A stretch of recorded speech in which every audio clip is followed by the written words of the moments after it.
Welcome to another episode of Market Masters, everybody. What do you say we get started? What do you say? What do you say? Chat is open. Yeah, we've got the chat open today. I'm going to give everybody just a minute to get here before we ask if this is your first time or not. So we'll circle back around for that in just a second. But let me go ahead and share my screen. If I can get it to go here. There we go. So, all trading involves a substantial risk of loss. We might talk some trades here. It's up to you to decide if they're right for you or not, because past performance not necessarily indicative of future results. This presentation with Jack and I intended to be informational, educational, fun, hopefully a little entertaining, and it's not a recommendation to be doing any kind of trades, no buying or selling any financial instrument, including stocks, options, bonds, forex, futures, cryptos, treasuries. Don't do that stuff. Don't trade them. You might lose money. If you desire financial advice, you got to hire and consult somebody that's certified for that. That's not Jack and I. Right, Jack? That is not us. All right. Let me pull your shiny face over where I can see it. There we go. And open up the chat so I can see it. Hey, everybody. Jared, why don't you pop up the poll and let's see if we got some first timers, some repeaters, and everybody just vote on this right here.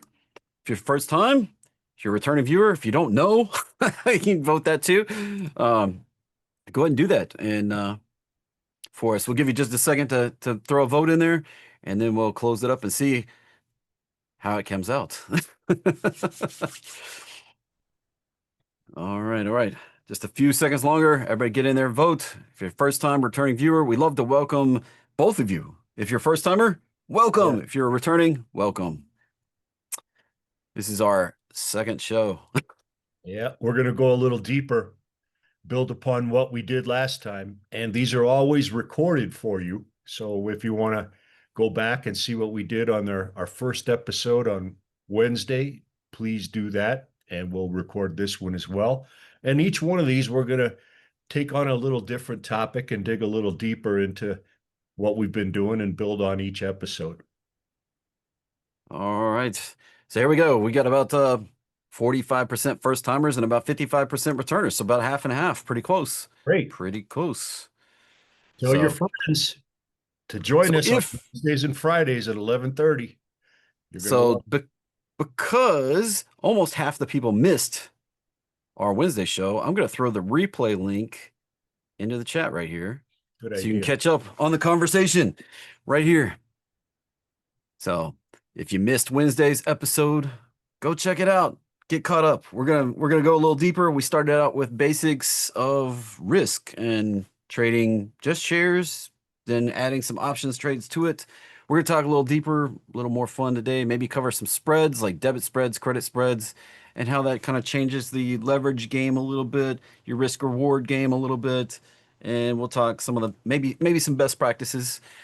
And Jack, before we get too deep into it, we had that question on Wednesday whether you can make any money doing this kind of stuff. Here's my account today. Took this, like 10 minutes ago, right before we got started. This is my account today doing this kind of stuff we're talking about right here. I mean, that's pretty good for a day when the market's getting chopped up today. That's not Pretty a good. bad sandwich right there. Yeah. Well, speaking of So the market getting chopped up today, it's kind of been not as hot. Are we kicking off the seasonality? maybe we might have some seasonality. I can pull up a seasonality graph real quick for the Oh, last 20 years. Let me so find that really quickly. now, folks, for seasonality, what we're doing is we're looking at data that shows how the markets behave during any given month, seasonality.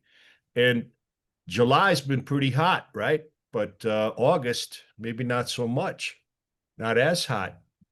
So they predict that later this month and in the next month, things are going to not just slow down, but go down based on that seasonality. But maybe it's different this time. It's always different, right? Always different. This is for our friends at Equity Clock right here, a graph all year long, kind of the last 20 years piled up on each other for the performance. We find ourselves right here in the doldrums of August. This is for NASDAQ, big tech, the best of the best stuff. Usually August is kind of just lackluster a little Yeah. bit right there. And I mean, we're grinding higher, but we're not making any kind of major moves. Grinding higher is a great way to put it. And then I'll pop over the S&P seasonality here, and we can see if there's any, yeah, just kind of the same, right? Same So, performance. This is like sell in May, go away, just kind of, bringing the kids back into school. yeah. And generally, I mean, look at that period of time from August all the way through mid-October. Even though we get some swings in there, kind of stuck in the mud a little Tough bit. spot. So this is Might not be perfect. the case this year, though. Might not be the case this year. Later in August, we're going to have NVIDIA's earnings, and some of that's going to really maybe change the market. I don't see how Eh, it's going to compete last August with everything we have on the table. it might change, but it might just bring more chop and a bigger range. And what is that? What where does that leave us, Jack? Our favorite trades make even better money, right? Right? Yeah. Now we make even better money because the more volatile the market gets, the juicier the options get. And when you're an option seller, which you should be, that's when you're making hay while the sun shines. My current upside resistance for S&P is sitting right up here on my technical pattern. We're going to go through my technical pattern more in depth next week. This is my favorite pattern in the market right here. I call it the market roadmap bounce pattern. Once we clear the 618, which we did all the way back here quickly in the beginning of May, we were 75% likely to come up here and 70% likely to hit this target right here. That's a high probability pattern. I like it. I like it. I like it too. I like it too. I think the market's going to be a little stronger than people think. So we do have some upside left, gas in the tank. And if things get extra spicy, extra crispy, depends on where you go shopping for food on the fast food up there where Jack is. He's just gonna have to go get some trout. But extra crispy spicy could see 7,100 later this year, maybe into early next year. I don't think we'll do that without a bigger pullback, but that is a target that's up here also. Yeah, looking good. All righty. Jack, my favorite trade's still Gap. Um, I got out of my 19s for a penny, and I got into some 20 strikes for next Friday and All right. collected a healthy premium. Let's just roll this back a second. You first sold the 19 or the 19 and a half put naked. Yeah, I sold the 19s on Monday. Got paid on that, and then you covered that, right? You bought to Yeah. close.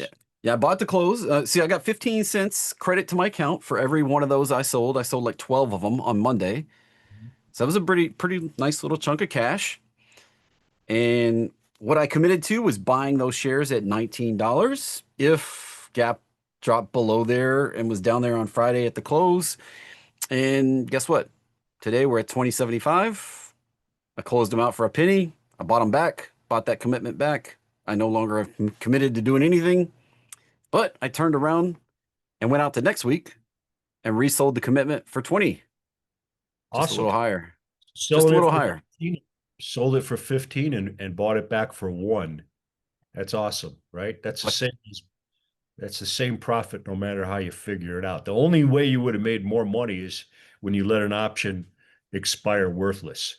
But when you buy back one before expiration, it gives you a chance to be more efficient with your capital, like he's doing right here. Buy it back for a penny, throw it, do another naked put.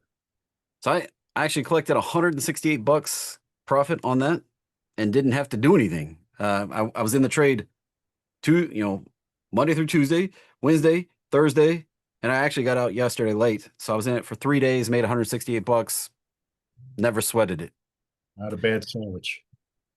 Not a Nope. bad sandwich. And if you missed all our conversation on this trade that I did on Monday, earlier in the week, that replay link is in the chat right there. I'll throw it in there one more time, and you can go catch up on what we're talking about, since about half of you are brand new right here.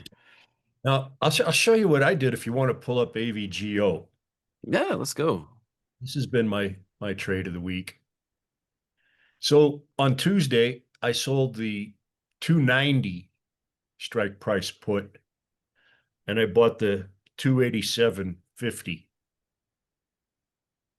So right here, we're talking about on Tuesday. Sold the So 290. right in here, we sold a 290, which is right down in here, And I bought the 287.50. and the 287.50 is right down in here. And so when you do a credit spread like this, you always get more money for the option you sell than you spend on the option you buy. And the difference is your net credit.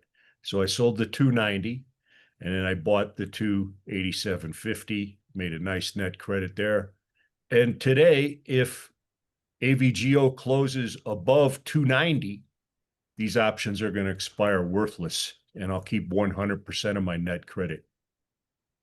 You're looking at, you sold that one and you bought this one. Now, interestingly enough, I sold that 290 for 61 cents. And this is the definition of time decay, right? Selling something for one price. I don't know anything in business where you can sell something and have it expire worthless, maybe vegetables or flowers. But in business world, these contracts are great because you get to pick the expiration. And if that option's out of the money, it won't have any value. So you get to sell something to somebody while it has some value. And just 3 days later, it has no value. So that's one of my favorite trades, being able to make anywhere from 6, 7, 8, 12% or more in 3 days. That's where it's at. So it's gone from that sold put went from 61 bucks down to $5 currently, roughly. Yeah. Do you know how much the bot contract went for? Well, the bot, let's see, 61.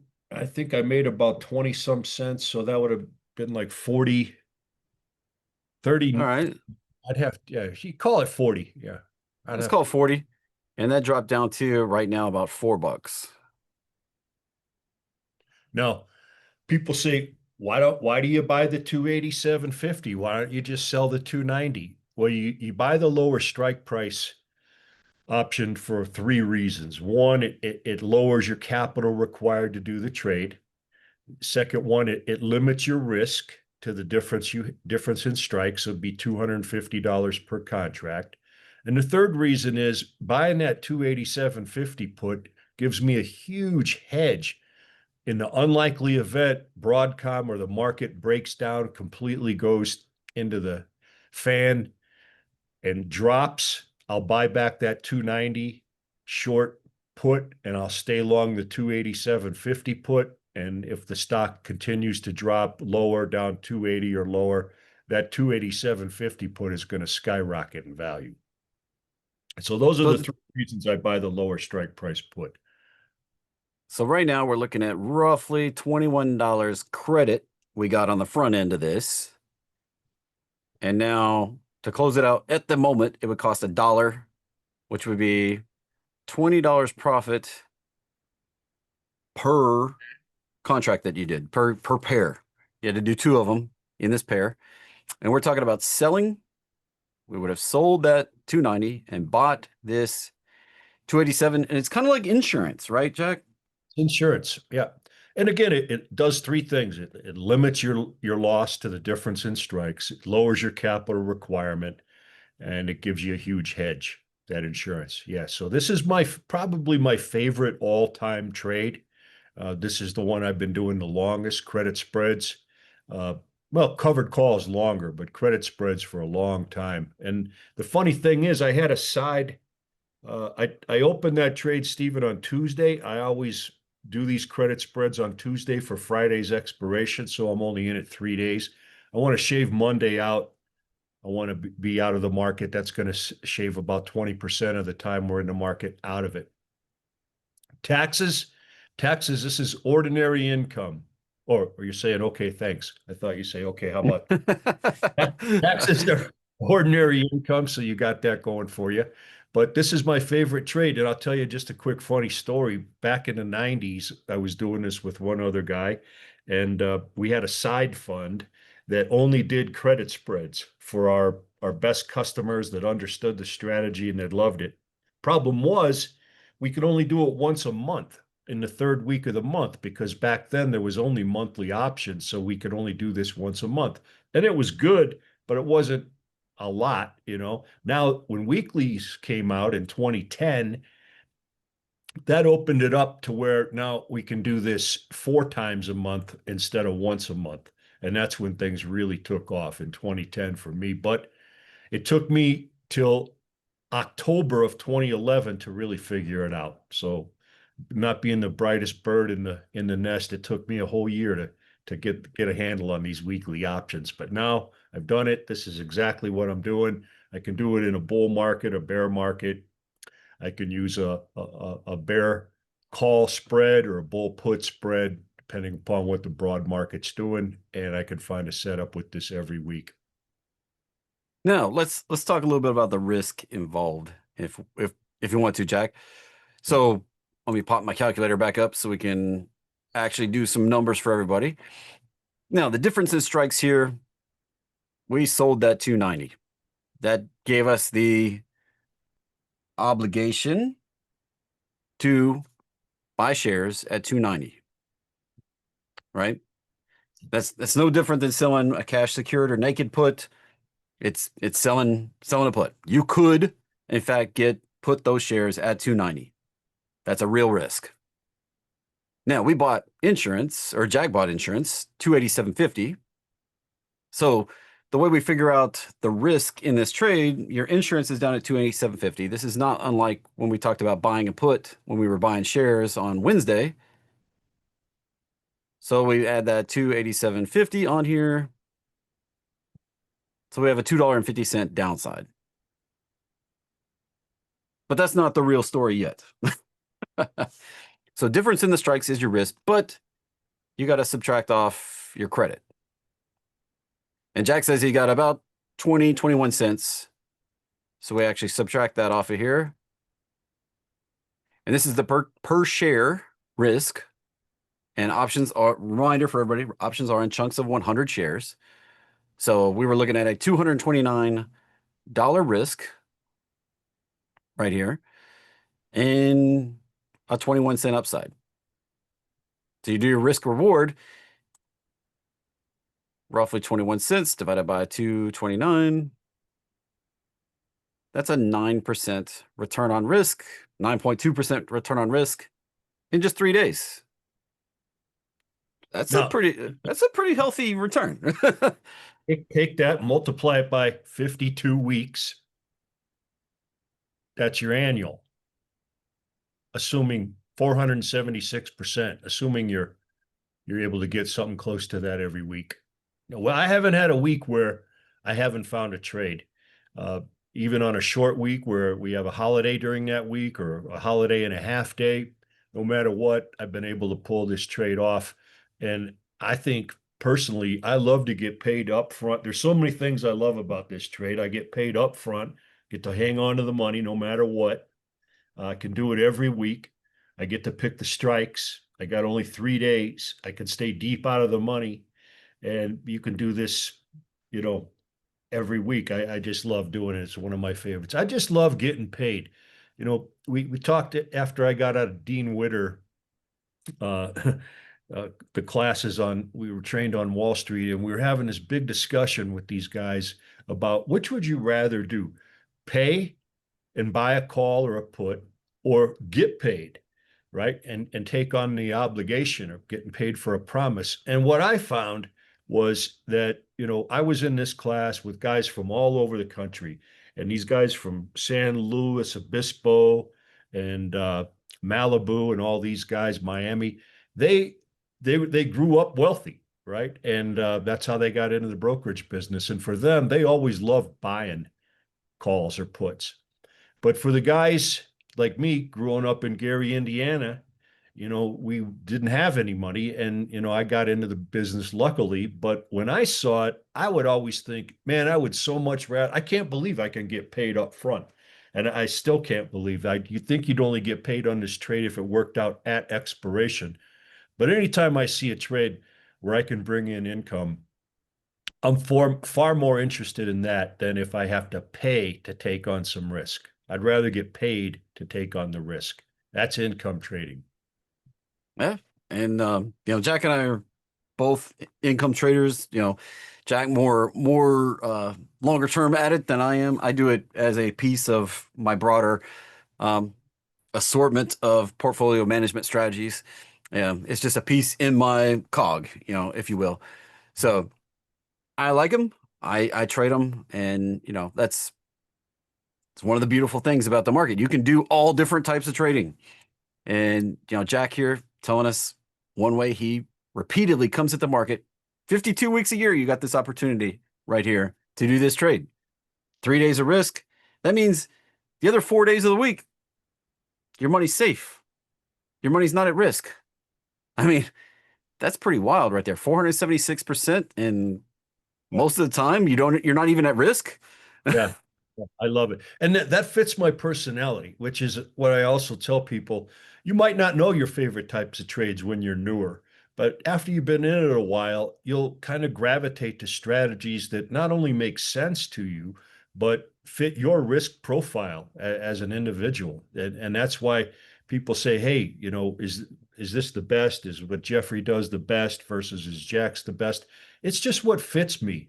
It's what I like, and I keep it simple, and I'm happy with it, and I can do it long term, and I don't jump around from strategy to strategy. I already found my niche, and you'll find yours going through this. You'll gravitate as you hear Jeffrey explain these option strategies. You'll gravitate to the ones you like the best. Andrew says, love sleeping at night. Yeah, I do too. I sleep like a baby with these trades. I'm never worried about it. So Yeah, and that's a good point, Jack. Any trade that you're in that's keeping you up at night, you went too big or you shouldn't be in that trade. yeah, you made a bad decision somewhere. Rash decision, fear decision. You made an emotional trade and you can't get out of it until you get out of it. But losing sleep is not worth, there's nothing in the market worth losing sleep over, right? You should always be at a size where win, lose, or draw, you're okay. You're gonna Yeah. be okay. We're gonna live to trade another day. Yeah. Um, I personally know small accounts, that's easier said than done. Sometimes your back's against the wall when you've only got $500 or $1,000 in your account. It's a tougher game. It really is. I've had small accounts almost my entire trading career.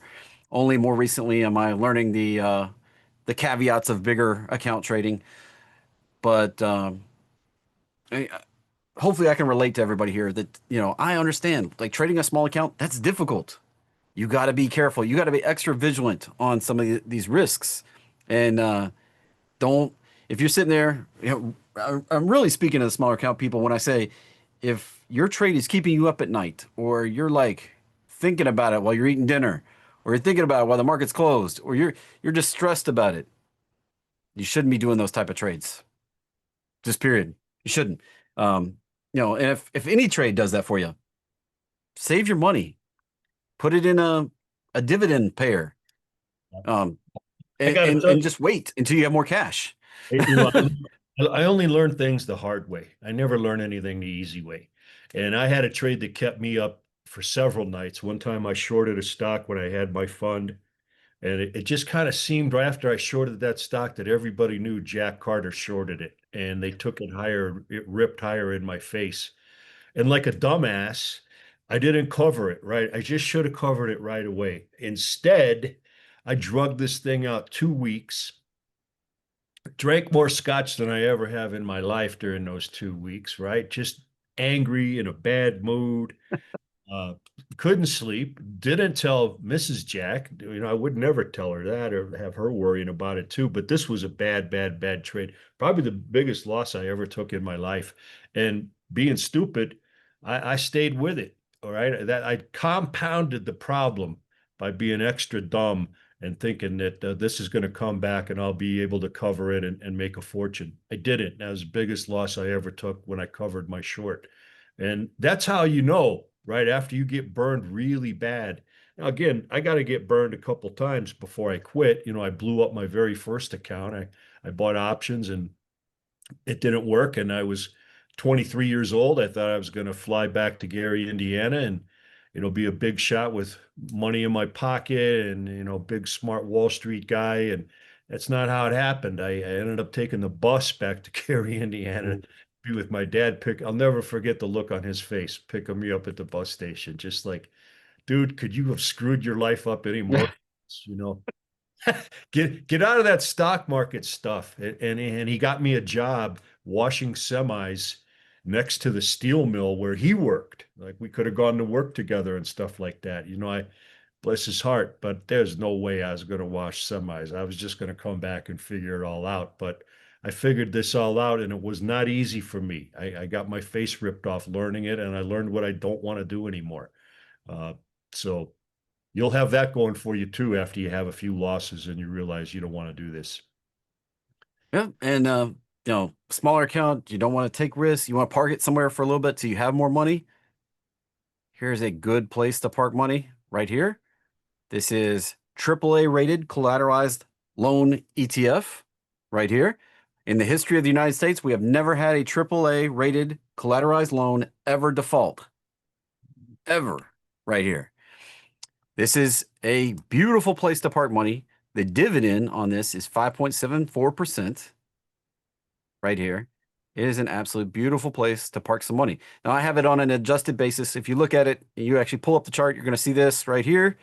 Every time they pay a dividend, it drops, but that's okay. That's money, that's cash in your account. And you can Yep. click the drip button, which is dividend reinvestment program, and you can buy more shares every time they pay, or you can just keep the cash in your account.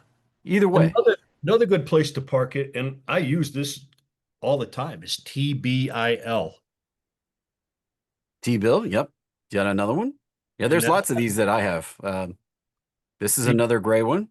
decent yield of 4.42%. T-bill, I tell you something about this is you talking about risk. The risk-free rate of money is considered whatever the T-bill is paying. That's the risk-free rate because the government has the ability to, tax you and make good on their debt. So high rated, no risk, decent yield, great place to park cash. But going back to that small account, you really got to be careful. I blew up my first $500 account. As I just told you, I put 100% of the money in a high risk trade, blew it up. And, you're going to possibly blow up a lot of small accounts, but that's part of the learning curve. But you can get out of that. You find a good strategy, you work the strategy, and you'd be surprised at like Jeffrey just showed you what he's doing on low risk trades. He's up huge, right? So you can do it. Yeah. And here's another one you could use, bills, very similar to T-bill. This one's run by Spider, Bloomberg. Another good 4.4% return. Another one that I like is PAAA, and this gets into public AAA collateralized loans. This one yields 5.1% right here. So this And gives you some options to park cash and park money with higher yields and try to keep up with the market, even though you may not be able to trade so much. then you would take it out of one of these places and put it to work if you found a trade. When you're out of the trade, you put it back in here. Yep. That's a beautiful strategy right there. Waiting for the best of the best opportunity that you really like that's going to let you sleep at night. And if you don't have one of those, you can park it in one of these places we've just shared with you. That's J AAA, P AAA, bills, and T bill right Now, there. That's for, Andrew says, can you sell upside calls against it? No, you can't. There are options, but they don't have any juice in them, right? There's no volatility here. So, yeah, everybody knows what this is going to do. And the beta here, 0.05%. no options, no good options here. David says, Jack, I sympathize. The worst part is approaching the wife to tell her. Or you could do the Jack way, don't tell her, right?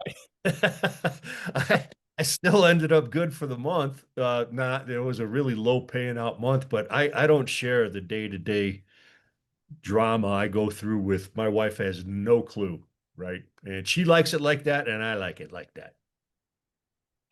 All right. So, Jack, we were talking credit spreads. What do you say we move on to debit spreads now? Woo, now this is where it gets hot and heavy. Okay, so I'm playing a game of probabilities with the credit spreads, and as such, I might have 7, 8, 9, 5, 6, 7, 8, 9, 10, 11, 12%.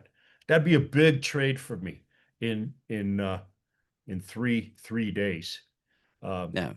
yeah, be a And we were talking, we were talking about doing the credit spreads on AVGO. So yes. do you have a preferred ticker for playing debit spreads? Tesla. All But right. I got to just tell you, people say this, it's the same outcome with a debit spread and a credit spread, but that's not how I see it. With the credit spread, I'm playing the probabilities. I'm stacking the odds in my favor, and as such, the yield isn't I mean 400% in a year, right? That's awesome. But per week at 5 to 12%, that's not so much compared to the debit spread, where you can pick up, we're shooting for 54% with every trade in about 10 days. So it's got a bigger return for me the way I do it than with credit spreads, but it also has more risk. All But right, Jack. Well, did you actually put one of these on yesterday? I did not. Was out fishing, and I think the signal might have come in. Did you see it? I'm not actually subscribed to Tesla Oh, payout okay. program. So, well, we could put it on. We would put it on very simple. You buy to do a debit spread on this particular way. We do it. We would buy a call that is close to at the money or slightly below. Closest All we right. that'd be the 327.50. Now All again, right. it'd be $990 to buy it, right? Well, just for everybody's sake, we're going out to next Friday right now. So that's August 22nd, right here. That expiration. And we're looking just in the money here. Is that what you said? In the money or out of money? In. In the money. You buying we paid 965 or 955, and that's 955 bucks. So that kind of defeats the purpose of buying a call. You want the call inexpensive, so it's not going to kill you when you risk 100% of it. But you also want to get a big bang for your buck. That's the whole point. Putting in a little money, getting a big bang for your buck. So how I do it here, we would buy the one that's slightly in the money, and we would sell the 330 that's slightly out of the money. Now, what that's going to do is it's going to bring that cost down from $965 to, about $140, right? Let's write that out. So we'll go 965 is our cost. We're just going with, it's starting to move all of a sudden. But it was 965, and then we were looking at being able to sell this one for like 845, I think it was. Yeah. Obviously, we have some volatility coming in the market. Prices jumping around a little bit. So we bought this, and this is a credit right there. So why do we call it a debit spread? Because we are paying to get into the trade instead of receiving capital to get into the trade. A credit spread, you're going to get more money for the option you sell than you spend on the option you buy, and the difference is your credit, that's your profit. With a debit spread, you spend more on the option you buy than on the option you sell, and the difference is your debit. So instead of going in here for the full 965 bucks, by selling that slightly higher strike, we're into the trade for not 965, but only 120.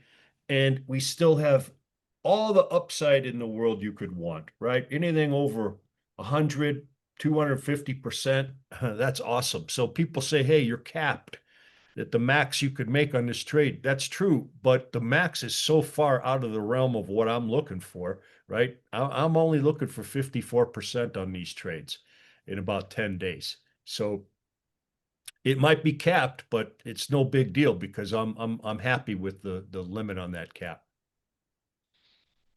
All right. So 120 bucks, 54%. I can't use the calculator and draw on the screen at the same time. So we'd be looking for $1.84. So we're looking for this to go from 120 to $1.84. The max it would be was 250 if this went all the way through both strikes. max 250, and we're just trying to get $1.84. That's a, that's about a 50, as Jack says, that's 54% return on the money you're using right there. Yeah. So Jack, why wouldn't you do this on AVGO?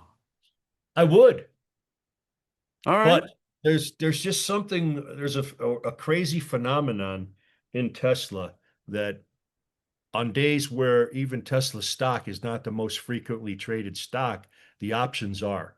So there's just kind of a weird phenomenon in these Tesla options where I can get a bigger bang for my buck with Tesla, even though it's not trending like AVGO or NVIDIA, but I can't get that on AVGO and NVIDIA like I can in Tesla.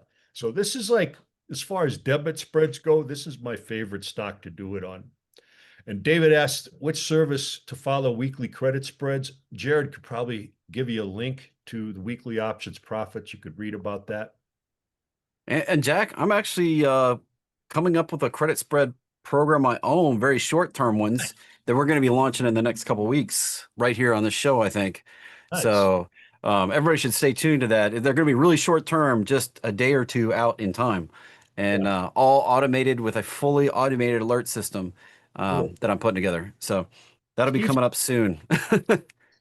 brings up a good point. He says, would 120 be the max loss if option expires? Yeah, it would. So instead of risking 965 again, that would be your loss if it didn't work. Now you're only risking 120 bucks. So you're into the trade for less and you're risking less.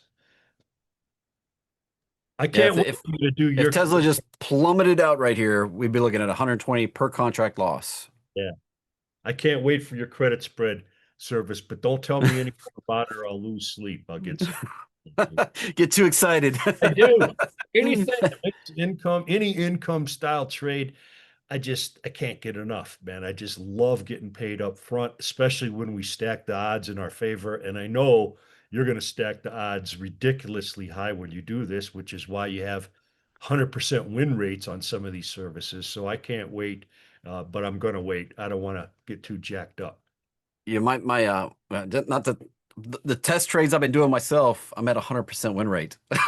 Not that on other services. So that I don't know anybody as accurate as you. Not even close to your accuracy. And the back test that we had a team in Germany just do a back test, and they were showing like 89% accuracy on the back test Well, for that's like not the last. bad, but just for the record, I'm at 96% win rate. Nice, Knock nice. knock on wood, because that probably won't be the case by the end of the year, but that's where I am right now. All right, so I see some questions about the risk, and what we talked about getting assigned before, and on this trade right here that we're talking about, what would happen if Tesla blew up through here? And because when you sell an option, you have that obligation, right, Yep. to deliver those shares. So what if somebody, executed that short call that you have? What Yep. happens here, Jack? Well, what happens is I take on the stock. All right. So you go ahead and execute your long call that you have, and then it all balances out. Correct. And that is exercised assigned. That's all the same lingo, Robert. Yes. So there we go. All right. Earl says, I have a debit spread on AVGO down $1,000. Expires 8/15. That's not much time. And sold 10 297s and bought 10 300s. Let's take a look at that. All right. Let's go ahead and His question is, how do I get out of this with minimum loss? so where we're at today, we are 10 297. So we're going to be down here. I assume 297.50 and 10 300s. All right. So we're looking at debit spread on that. So hopefully you did. Was this a bullish debit spread or a bearish debit spread? That's Yeah. Let's get on the So right side of this. So we're looking at the 300 and the 297 here. What is the indicator that prompts you to make the Tesla trade? Jack, that's part of your Tesla payouts program. I don't think Yeah. you're just going to Well, give that away for free. we get if we get a green light, that's the indicator. Yeah. Okay. But I share that with the members. If you have the Tesla payout program, there's an entire report in there about what makes that trigger turn green. If you don't have it, I can't tell you about it. It's just too valuable. But if you do have the Tesla payout program, go read that report. I give away the full strategy and watch the master class. It's you see me do a bunch of trades live, and it was a blast. Now this one though, what do you got? You sold the 300 or you sold the He 297? sold 297s and bought 300s, so he has to be on the call side, right? Yeah. But he went in the money with this, and now AVGO, I guess, went down a little bit.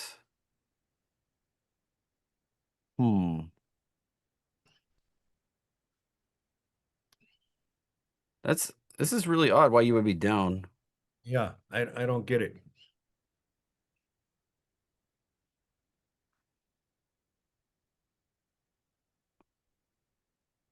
If you were on the puts, Was this calls or puts? yeah, calls or puts. If you're on the put side, it did not drop. Yeah. No, I think you're okay. Yeah, he didn't say calls or puts. Well, let's take it as calls or puts and show how to get out with minimum loss. So if you had bought this expecting it to drop, you bought 300s, sold 297s, you're expecting this to drop on through. There's not much you're going to do here. This is pretty much going to zero on the puts.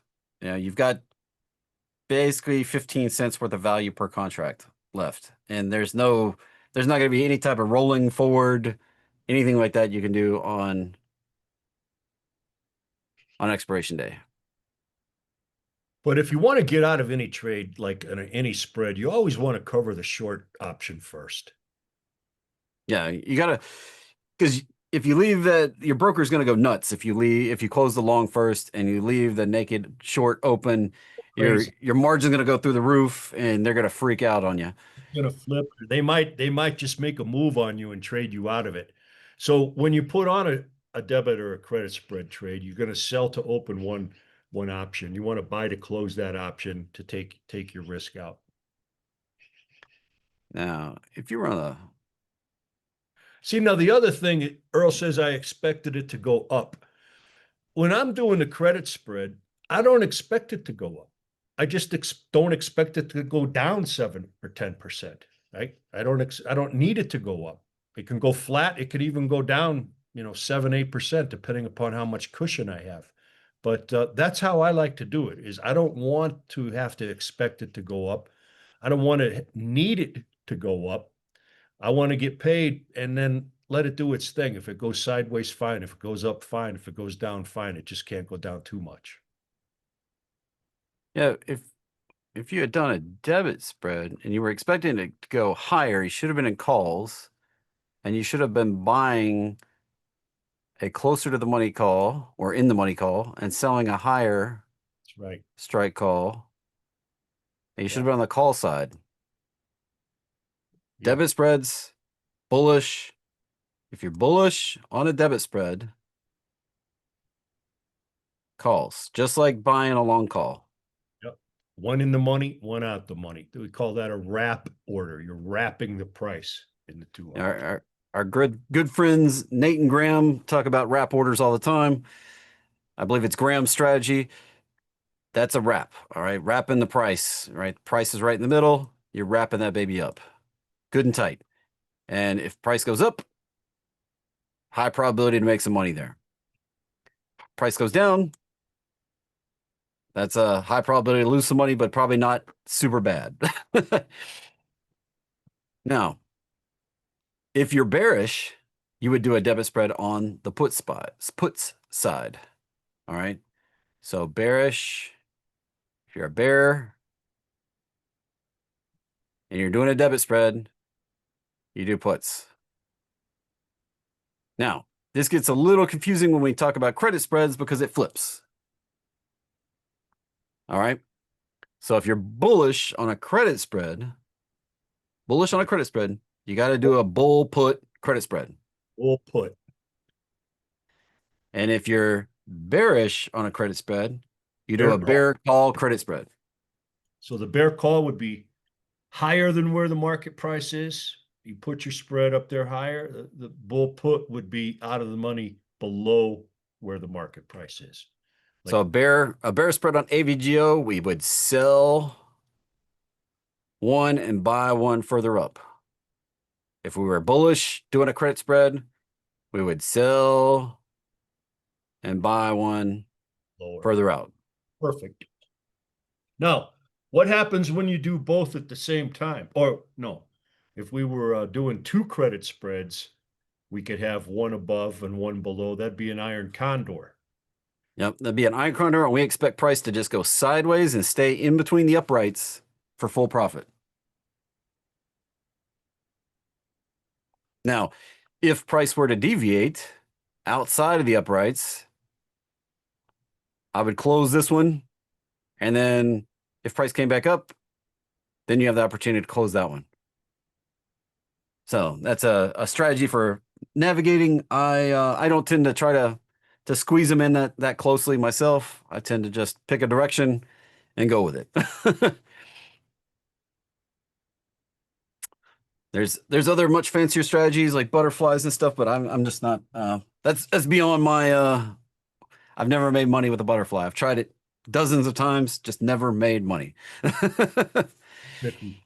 Yeah, the guys that tell me their favorite strategy is the butterfly, I just shake my head sometimes. I listen to this guy here locally talking about his, and uh, it's just crazy him doing that. Andrew says the iron condor is great until it isn't.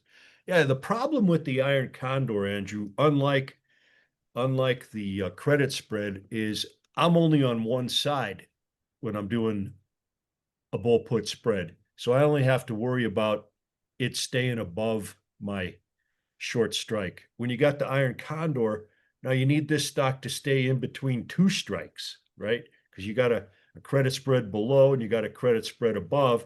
And so the stock can't go through either one of those options. It's like a delta neutral strategy. It has to just go sideways. So the iron condor, it can make you a lot of money. It can make you twice as much because you don't have to put any more capital up when you're doing the other side. But like Andrew says, it could be tough. And Kane, if you don't know Kane Shea, he is the master. This dude is just unbelievable. So if you like that stuff, he's good. Yeah, so I mean, basically bottom line, for a single credit spread, you got to be right once. For a double credit spread or an iron condor, you got to be right twice in the same trade. So that makes it just a little more challenging. You got to be right a lot. Got to be right. Yeah. So Nancy says, does everybody sell on Friday, making these fall? It's happened to me several times over to be in the money, then Fridays drop. Fridays are crazy days, but Nancy, maybe you just got to go a little more out of the money if you're Yeah, trying to, Jack. and it falls in the money. If the trade falls in the money, you might not have been far enough out of the money when you initiated the trade. So you were right here with your credit spread, 290. 300, 290, down 10. So we were all the way, let me erase that and drop down here. So Jack's all the way down here. Money's all the way up here at 303, and Jack is all the way down here at 290. Yeah, so this is why after we're done here, I can still go fishing, and I'm going to take the motorcycle in for a new part, but I don't have to worry about it. So what I do is, what I tell people to do, I don't even do this anymore, is you can get an alert from your broker, and let's say AVGO today drops down to 290, 250. Then you're going to get an alert from your broker, whether you're out riding motorcycles, whatever, and you just pull over and decide, hey, do I need to buy back that 290? You got three choices. If you think the options are going to be out of the money at the end of the day, do nothing. If you think there's a chance that this is going to fall apart, you'd buy back that 290 and sell the 287.50 and you're out. Or you could just buy back the 290, and if all hell's breaking loose, stay along the 287.50, and that's going to soar in value. Jack, it looks like you have a question from Patel there. Okay, did a buy 2-0. Do we want to talk about this one? COHR? Yeah, let's open it up. So Patel has a situation here. He did a credit spread on COHR, and he bought to open at 100. And he sold to open the 102. And today he was put 100 shares. What's the price? At 94.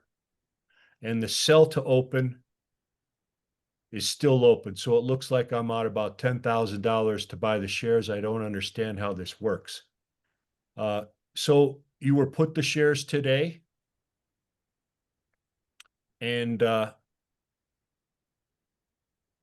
what you would want to do if you were put is sell a call.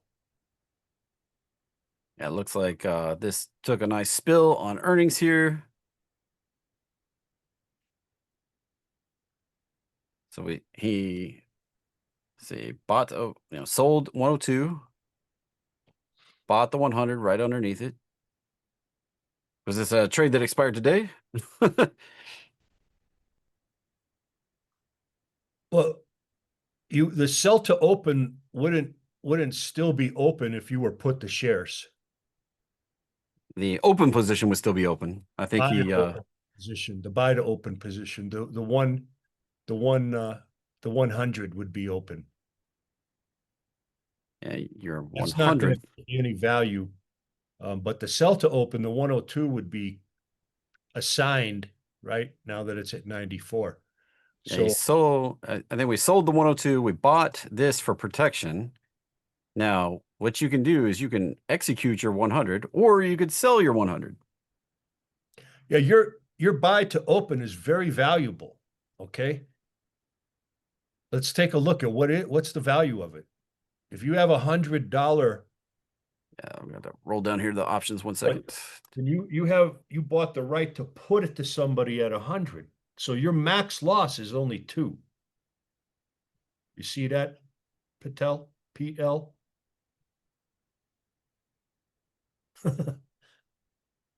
So you're up on that by 426. Cool.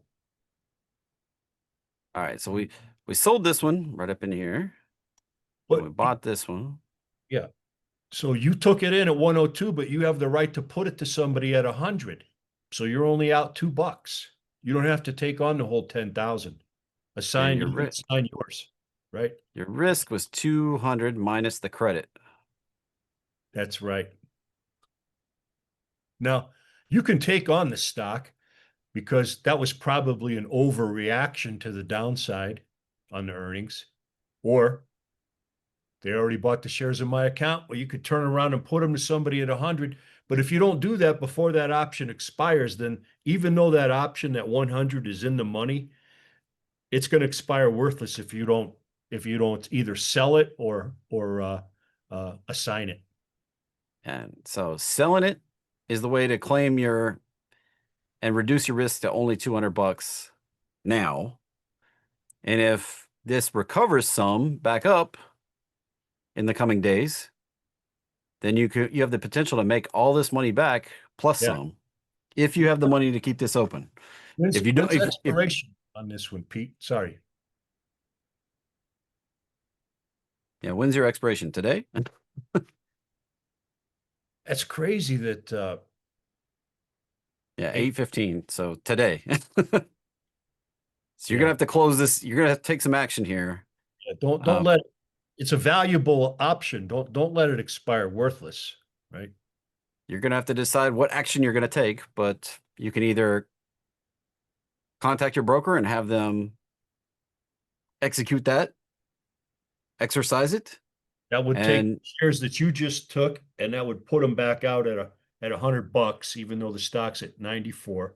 And it would cement that loss right there. submit your loss. Yep. All right. So you would cement that loss. Otherwise you own right now, your position is you own 100 shares per contract, and your cost is 102 minus credit. But you also have a put. You have 100 shares, 100 shares. You also have a put, one put per contract at 100 strike.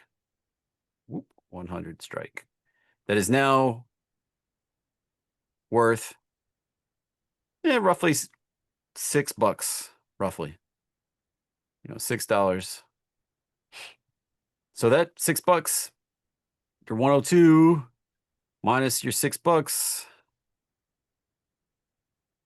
If you go ahead and sell that right now, that brings you down to $96. And the price is currently sitting there at 94, roughly. So if you sell a covered call for more than $2, you're back in the green. Or you could just close it out right now. So you can keep those shares, and we can go out here September. Sell Whoa! you could sell, you could sell upside here. That 95 is going for $5. That's a lot. That's $530, $520 in your pocket per contract. So hanging on, I mean, look at all the options with options, right? Yeah, wow is right. So you take a trade that's like, oh man, I'm getting these shoved down my throat, $10,000 worth. Well, hold on, not so fast, my friend. There's another way to skin the cat right here. Jeffrey just showed you. You can turn this into a big cash flow cow. And you could do 100 strike. Oh, Then you're for $3 credit. so Now and you got great upside, right? now you're 96. As soon as you sell that, your 96 comes down $3.30 more cents. So now you're at 92.70 cost. You got a lot of good choices here, man. Now you're actually positive in the trade, no matter what happens between now and September 19th, unless price goes on further down below 92.70. probably bounce. These are overreactions when they really come hard down like that. I see them. And if it goes up over 100 right there, then you're agreeing to sell, and your upside is $7.30. $7.30 upside. So that's $730 upside if we go up back over 100 by September 19th right here. I like that. You got a lot of good choices here, my friend. And see how education is the difference right here, right? If you get these shares put to you and you don't know what to do for lack of education, it can be bad. But there's always, always, always an alternative trade to take here, and you got some really good choices. Yeah, the only ones you don't have much choice on, you buy a debit spread, you're way underwater, and it's expiration day. There's no extrinsic value left. You've let it come down to the end. If you let these come down to the end, there's not, your back's against the wall. But if you've got some cash in your account, you're not, you've got the ability to buy these shares and things like that. You've got options, options to play options and recover some of these positions. All right. That's why you plan up to the max margin of your account, probably not the best idea. That's why we always talk about risking 1% on a position. All right. That's a much safer place to be than risking 100% of your account on one position or 90% of your account on one position. Cool. Now, this is your choice. You can do the call. You can do, there's other things you could do too. And you could buy protection down here if you wanted to. If you were worried about it dropping further, you could spend part of that $3 and buy some protection down here just in case. Beautiful. And cover your downside. And we talked about that quite a bit on Wednesday.